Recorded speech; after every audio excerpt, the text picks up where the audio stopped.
Bonjour à tous et bienvenue sur cette chaîne dédiée à la médecine chinoise. Quand on établit un traitement, il ne suffit pas de choisir simplement des points ou une formule. Il y a une étape clé qui est incontournable, c'est de poser les bons principes thérapeutiques. Dans cette vidéo, on va parler d'une notion fondamentale, Ben et Biao, la racine et la branche. Qu'est-ce qu'on doit traiter en priorité? La cause? Les symptômes? Ou bien les deux? C'est ce qu'on va voir ensemble maintenant. Avant tout traitement d'acupuncture, de pharmacopée ou même dans le choix des points, il y a une étape clé, celle des principes de traitement. En pratique clinique, il est primordial de définir les bons principes de traitement ou principes thérapeutiques appelés Zhizi. Pourquoi cette étape est-elle si importante? Parce qu'en médecine chinoise, un même symptôme peut correspondre à des syndromes différents, donc à des traitements différents. Si on prend par exemple comme symptôme les douleurs abdominales, ça peut provenir d'une nouure sur pression du qi du foie, d'un vide de yang de la rate et du rein, d'une attaque de froid externe ou encore d'humidité-chaleur dans les intestins. On ne va donc pas utiliser les mêmes méthodes pour chacun de ces cas. Il y a plusieurs questions à se poser. Est-ce que je traite la cause profonde ou les manifestations, ou bien les deux? Est-ce que je tonifie, je disperse, je clarifie ou je réchauffe? Pour choisir le bon principe de traitement, il faut donc comprendre ce que l'on traite. Et c'est là qu'interviennent les notions de Ben et de Biao, racine et branche.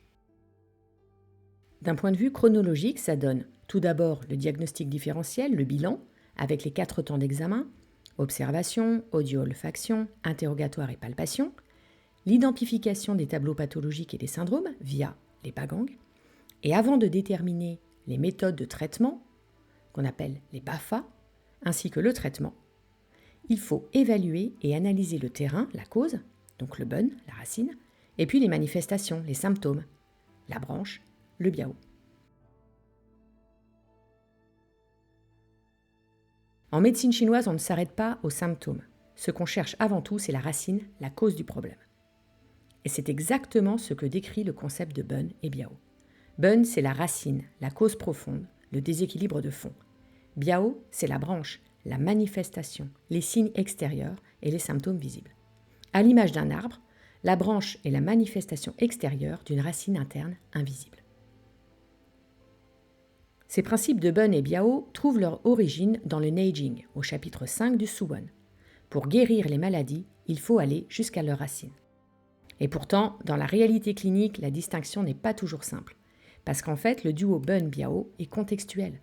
Il peut changer selon ce qu'on observe et à quelle échelle on se place. Il peut prendre des sens différents selon le contexte. Et en voici quelques exemples. Le rapport entre Zheng-Qi et Xie-Qi. Zheng-Qi, c'est le Qi correct, les forces vitales de l'organisme. Xie-Qi, c'est le Qi pathogène, l'agent perturbateur. Ici, le Ben, la racine, c'est Zheng-Qi, c'est la capacité à se défendre. Biao, c'est le Xie-Qi, l'agression en cours. L'objectif dans ce cas, ça va être de renforcer la racine pour chasser l'agent pathogène du Biao. On peut aussi avoir une clé d'entrée selon la nature de la pathologie. Ce qui cause la maladie est différent de ce qui se voit. Exemple, un vide de qi de la rate provoque de l'humidité. Le vide de qi, c'est donc la racine, et l'humidité, c'est la branche. Un autre exemple, un feu du foie peut déclencher de l'insomnie, des céphalées.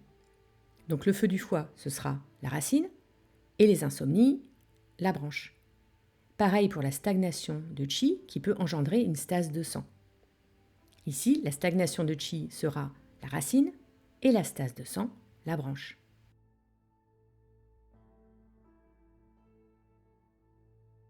Il existe aussi des tableaux pathologiques associés.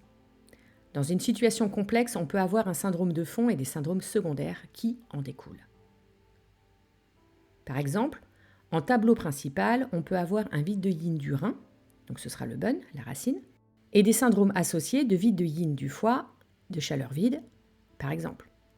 Ici, le diagnostic différentiel est essentiel pour identifier ce qui est primaire, le Ben, et ce qui est secondaire, le biao. Le critère de durée de la maladie est souvent utilisé dans les maladies chroniques ou récurrentes. Une pathologie chronique, installée depuis longtemps, c'est le bun, la racine. Une poussée aiguë, récente, ça va être le biao, la branche. On peut alors choisir de traiter la crise, le biao, ou le terrain, le bun, ou les deux simultanément. Ce qu'il faut retenir, c'est que le couple bun-biao n'est pas figé. C'est une clé d'analyse dynamique qui permet de réfléchir au niveau où l'on veut agir. Traiter la racine, le bun, c'est chercher à résoudre la cause. Traiter la branche, le biao, c'est tenter de soulager les symptômes. Et c'est cette réflexion-là qui guide ensuite le principe thérapeutique. Est-ce que je traite d'abord le terrain ? Est-ce que je calme les manifestations pour ensuite revenir à la cause ? Ou est-ce que je peux faire les deux ? Dans la pratique, une fois qu'on a identifié ce qui relève de la racine et ce qui relève de la branche, il reste à faire un choix stratégique. Comment traiter ? Et surtout, dans quel ordre ? Plusieurs options sont possibles. Tout d'abord, on peut traiter uniquement la racine. Alors quand est-ce qu'on utilise cette technique ? Lorsqu'il existe un tableau pathologique originel clair, accompagné de quelques manifestations secondaires peu gênantes. C'est aussi la stratégie des phases de rémission ou d'évolution chronique sans signe aigu. La stratégie repose sur l'étiologie, la cause réelle, et sur la nature profonde de la maladie. L'action est lente, progressive, mais durable. Et elle se concentre sur la consolidation du jiangqi et la restauration de l'équilibre interne. Cette stratégie est efficace dans les déséquilibres de fond, quand le corps a le temps de réagir et de se reconstruire. C'est le cas par exemple pour un vide de qi qui engendre de l'humidité. On va choisir de tonifier le qi de la rate pour éliminer l'humidité. Dans un cas de vide de yang de la rate, on va réchauffer le yang. Pour un vide de yin, on va nourrir le yin, on va le tonifier. On peut aussi traiter à la fois la racine et la branche.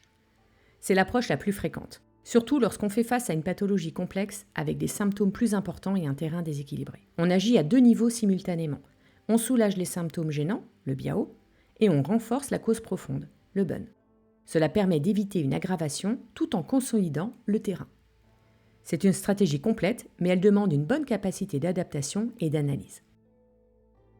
Si on reprend notre syndrome de vide de qi qui engendre de l'humidité, on va traiter la racine, le bun, en tonifiant le qi de la rate, et on va traiter la branche, le biao, en éliminant l'humidité, donc que ce soit en acupuncture ou en pharmacopée, avec des substances diurétiques qui éliminent l'humidité. On peut aussi choisir de commencer par traiter la branche. Dans ce cas de figure, on va d'abord traiter les symptômes gênants, et ensuite on traitera la racine, le bun. Là, on est plutôt dans une situation de pathologie aiguë. L'objectif immédiat, c'est de stabiliser la situation clinique. Puis, une fois les signes aigus contrôlés, on peut revenir au terrain, à la racine du déséquilibre. On soulage d'abord et on régule ensuite. Par exemple, chez une femme qui souffre de dysménorrhée par stase de sang, mais qui a un terrain de vide de qi. Dans la phase prémenstruelle, on s'attarde à traiter la stase de sang en faisant circuler qi et sang et calmer les douleurs, et ensuite on tonifie le qi après les règles. Les choses se compliquent un peu quand il n'y a pas une seule racine, mais plusieurs, ou en tout cas quand la frontière entre racine et branche devient floue. Par exemple, il peut y avoir plusieurs racines et plusieurs branches. Chaque déséquilibre de fond engendre ses propres symptômes. Les racines et leurs branches peuvent se traiter de manière séparée, car parfois elles n'ont rien à voir les unes avec les autres.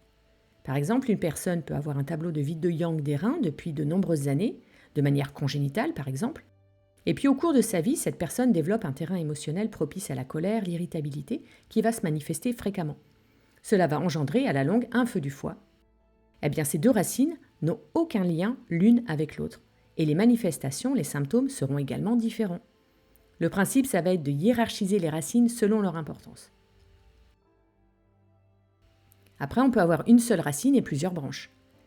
Un seul déséquilibre profond peut se manifester par plusieurs tableaux cliniques. Par exemple, de l'irritabilité, des douleurs abdominales, des selles molles, un cycle menstruel perturbé, qui peuvent survenir dans un tableau de disharmonie foie et rate. Le plus important, c'est de remonter à la cause commune.